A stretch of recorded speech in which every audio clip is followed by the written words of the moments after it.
Muchas veces en consulta llegan personas con una narración, con una historia que nos cuentan desde el inicio muy particular. Alguna vez recuerdo a alguien, una persona que llegó a consulta, más o menos 38, 40 años, que decía constantemente que no servía para nada. Y pues bueno, es cierto, había perdido algunos trabajos, había tenido algunas dificultades, pero constantemente, cada vez que se enfrentaba a un reto, decía, es que lo más probable es que no suceda lo que yo espero, es que no pase esto que yo necesito que pase. No me va a pasar nada bueno, es que yo no sirvo para nada.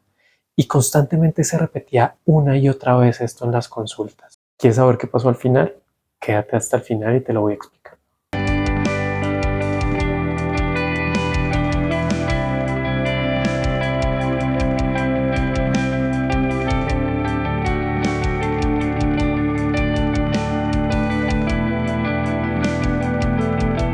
En los videos pasados he estado tratando de introducir la idea sobre el constructivismo, la teoría narrativa y cómo lo que decimos construye nuestra realidad.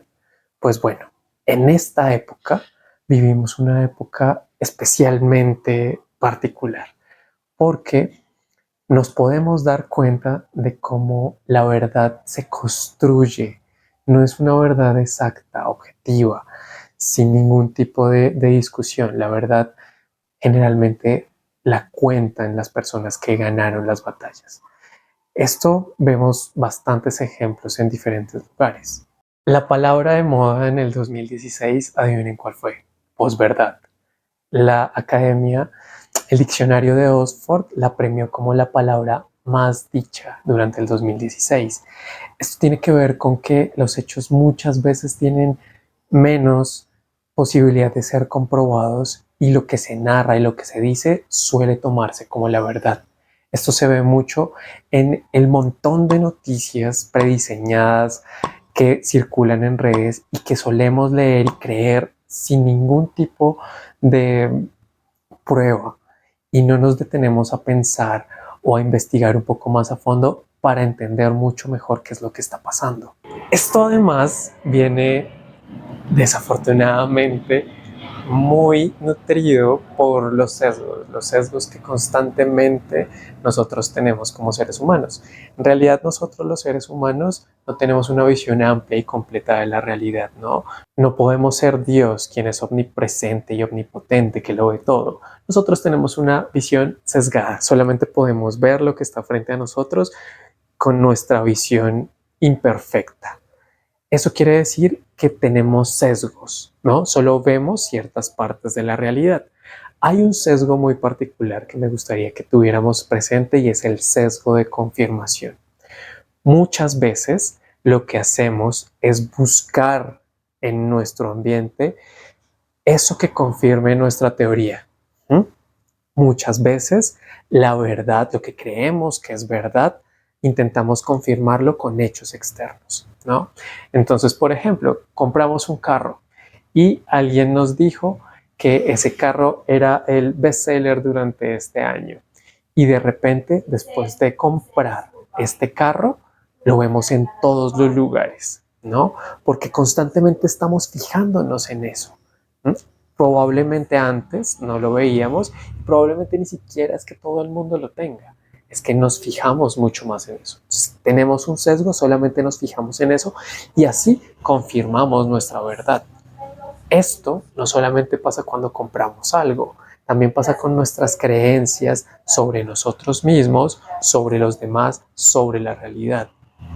Entonces, si de repente pensamos que el mundo es un lugar cruel, que las personas no son confiables, entonces nos fijamos en esas personas cuando nos dicen mentiras, cuando nos están engañando y constantemente estamos comprobando que nuestra verdad está en la realidad, que los demás realmente no son nada confiables y alimentamos nuestra verdad. Nuestro sesgo de confirmación nos dice que nosotros tenemos la verdad y además la estamos buscando comprobar todo el tiempo en nuestro mundo. Esto muchas veces hace que las creencias que tenemos, las narraciones con las que entendemos el mundo sean más rígidas, menos flexibles ante los cambios y nos hagan adaptarnos mucho más difícil a la nueva época, a lo que nos pueda presentar el mundo. En esta época, con las redes sociales, el algoritmo, para poder vender mucho más, claro está, lo que hace es mostrar lo que más nos interesa. Esto alimenta nuestro sesgo de confirmación. Si hay alguien que piensa que las drogas psicodélicas son malas, por ejemplo, entonces constantemente va a estar buscando, ¿no? En su cuadrito de búsqueda va a poner psicodélicos malos y seguramente sin buscar, luego de un tiempo, le van a salir noticias, textos, personas opinando sobre las malas experiencias y las dificultades que traen esto. Esto alimenta nuestra percepción de que las drogas psicodélicas son malas y así se crea una visión completamente sesgada de la realidad.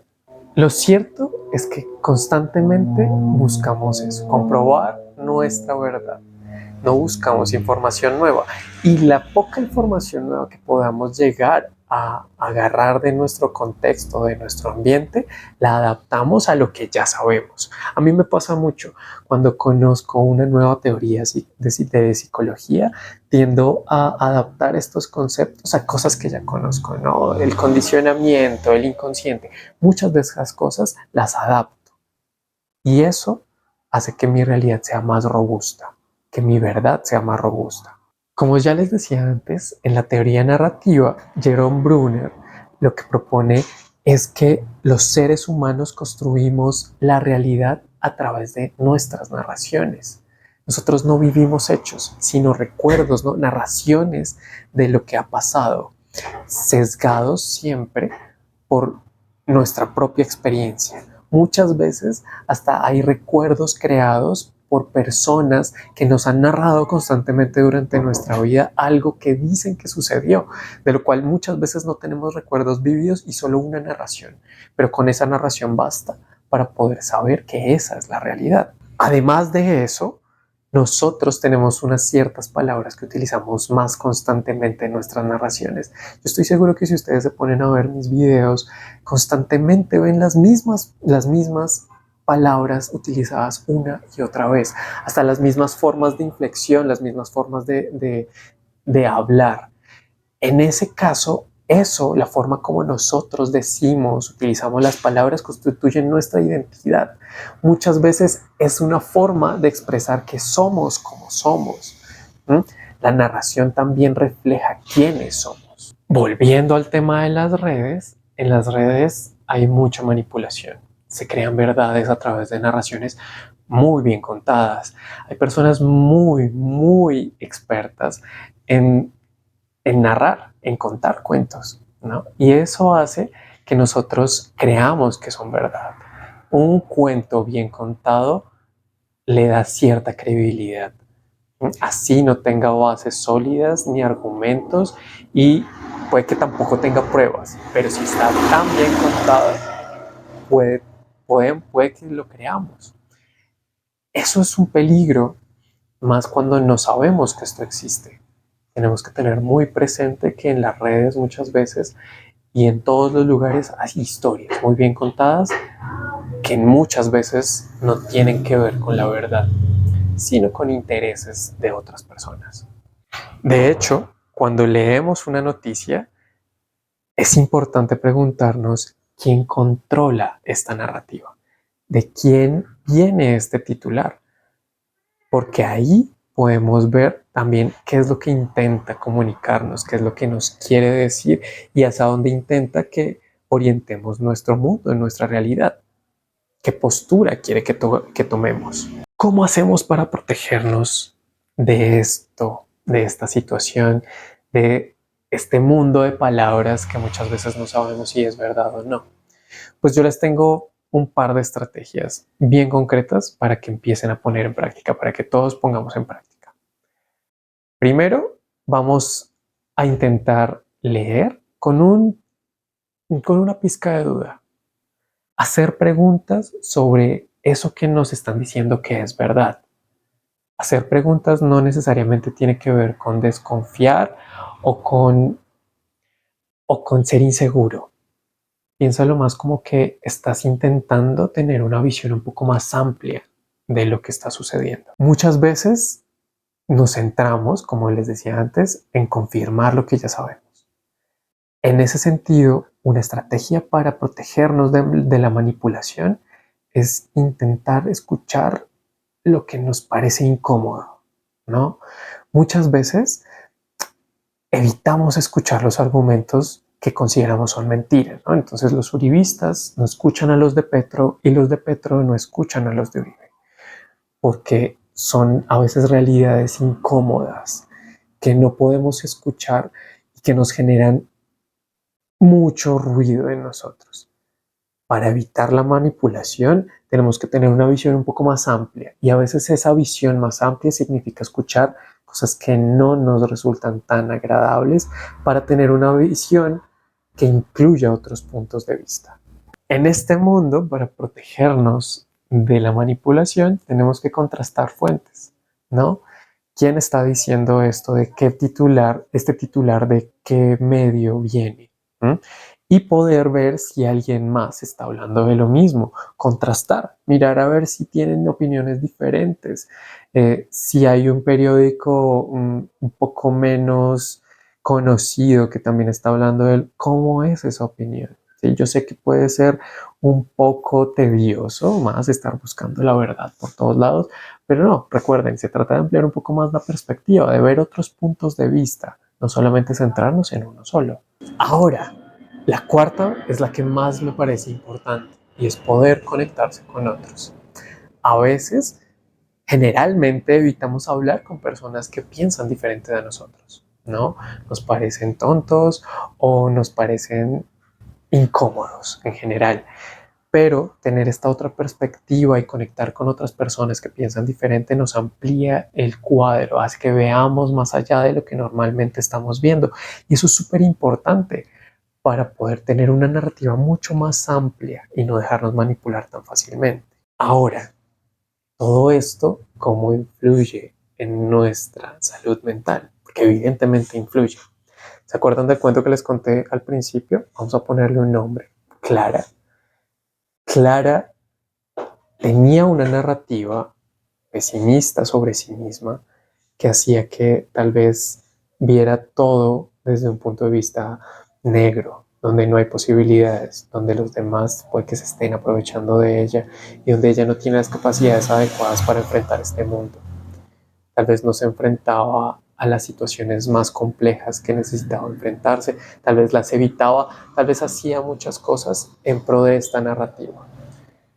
Pero a lo largo de la terapia pudo conectarse con otras personas, ampliar su marco de visión, salirse un poco de esta narrativa, pudo cuestionar esa narrativa interna que tenía. Cada vez que ella se preguntaba o se decía a sí misma, yo no sirvo para nada, de repente, con lo que habíamos trabajado en terapia, ella tenía esta otra vocecita que la hacía dudar, que la hacía pensar, ¿será así? ¿Será que es cierto? Y cuando dudaba, se daba cuenta que sí le había ido bien en el colegio, en la universidad, que había hecho muy buenas cosas en su trabajo, que había tenido logros, y eso ayudaba a que su narración cambiara. Y en la medida en que fue cambiando su narración, tuvo una perspectiva más amplia de sí misma, de lo que hacía, de lo que podía hacer, de sus habilidades, de lo que necesitaba enfrentarse, cambió, cambió y se enfrentó mucho más fácilmente a los desafíos, confiando en que podía superarlos, porque amplió su narrativa y se dio cuenta que ya lo había hecho antes, que sí podía superar obstáculos, que podía aprender, pero que necesitaba ir y buscar, pedir ayuda, que necesitaba hacer ciertas cosas para lograr lo que quería.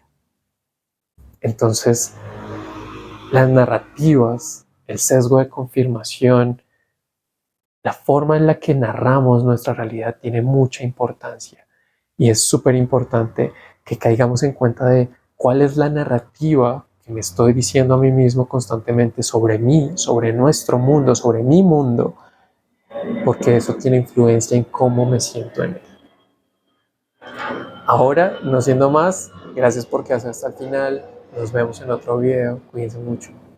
Chao, suscríbanse, denle like a la campanita, hagan que este canal crezca para que podamos seguir reflexionando sobre estas cosas.